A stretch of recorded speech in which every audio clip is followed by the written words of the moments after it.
അസ്സലാമു അലൈക്കും. നിങ്ങൾ ഉദ്ദേശിക്കുന്ന വ്യക്തി നിങ്ങളെ നല്ലോണം സ്നേഹിക്കാനും നിങ്ങൾ ഇഷ്ടപ്പെടുന്ന രീതിയിൽ നിങ്ങളെ കെയർ ചെയ്യാനും സഹായിക്കുന്ന വളരെ ശക്തിയുള്ള അസ്മാൽ ഹുസ്നയിലെ ഒരു ദിക്റിനെ കുറിച്ചാണ് ഇന്ന് ഞാൻ പറയുന്നത്.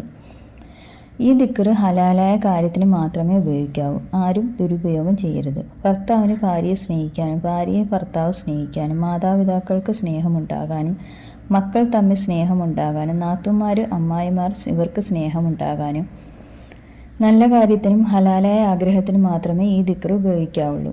അന്യപുരുഷന്മാരിൽ നിന്നും അന്യ സ്ത്രീകളിൽ നിന്നും അവരുടെ ഭർത്താവിനെയും അവരുടെ ഭാര്യയെയും സ്നേഹിക്കാൻ ഈ ദിക്റ് ചൊല്ലിയാൽ മതി. വിവാഹബന്ധത്തിലൂടെ അള്ളാഹു സുബ്ഹാനഹു തആല ഹലാലാക്കിയ ഇണയിൽ നാം സന്തോഷം കണ്ടെത്തിയാൽ നമ്മുടെ ജീവിതത്തിൽ അള്ളാഹു സുബ്ഹാനഹു തആല സന്തോഷവും സമാധാനവും സ്നേഹവും അള്ളാഹു നൽകുന്നതാണ്.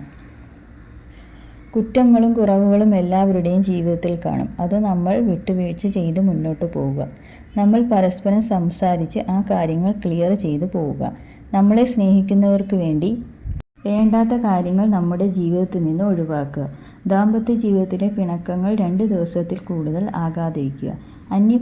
അന്യപുരുഷന്മാരുമായിട്ടുള്ള ബന്ധം, അന്യ സ്ത്രീകളുമായിട്ടുള്ള ബന്ധം അത് ഒരിക്കലും നമ്മുടെ ഇസ്ലാമിൽ അനുവദനീയമല്ല.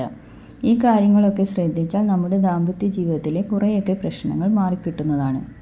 ഇനി അള്ളാഹുവിൻ്റെ പരിശുദ്ധ നാമമുണ്ട്. ഈ പറയുന്ന രീതിയിൽ നിങ്ങൾ ചൊല്ലിയാൽ നിങ്ങളുടെ ഭർത്താവ് ഭാര്യ നിങ്ങളെ സ്നേഹിക്കാൻ അള്ളാഹു തൗഫീഖ് ചെയ്യട്ടെ.